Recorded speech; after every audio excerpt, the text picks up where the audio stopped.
কোরবানির ঈদকে সামনে রেখে আশুলিয়ার শিমুলিয়া ইউনিয়নের কামাররা দা বটি, ছুরি ও চাপাতিতে শান দিতে ব্যস্ত সময় পার করছেন। হাতুড়ি পিটিয়ে কামাররা তৈরি করছেন দা, বটি, ছুরিসহ মাংস কাটার বিভিন্ন সরঞ্জাম। সাধারণত লোহা ও কাঁচা লোহা ব্যবহার করে দা, বটি ও ছুরি তৈরি করা হয়। ভালো লোহা দিয়ে তৈরি উপকরণের মান ভালো হওয়ায় দামও বেশি। কুরবানির আগে এই একটা মাস একটু যাই হোক হয় টুকিটাকি পুরান কাজটা নতুন এই কুবা বানানো, ছুরি বানানো, এগুলা এই একটা মাসের মধ্যে 15 দিন খুব ভালোভাবে আর কি চলে। কোরবানির পশু কাটার জন্য ব্যবহৃত দা, বটি ও ছুরি শান দেয়া ও কোরবানির মাংস কাটার জন্য দা, ছুরি ও চাপাতি কিনতে কামারের দোকানেও ভিড় বেড়েছে।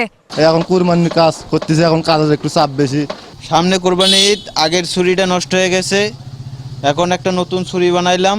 নতুন করা ছুরি পুরান করা ছুরি ধার দিতে আসছি, নতুন করা ছুরি নিতে আসছি। ভেঙে গেছিল দিকে, তাই আমি এখানে এসেছি ভালো করে নিতে। সামনে কুরবানি ঈদে কাজ করবো আর কি।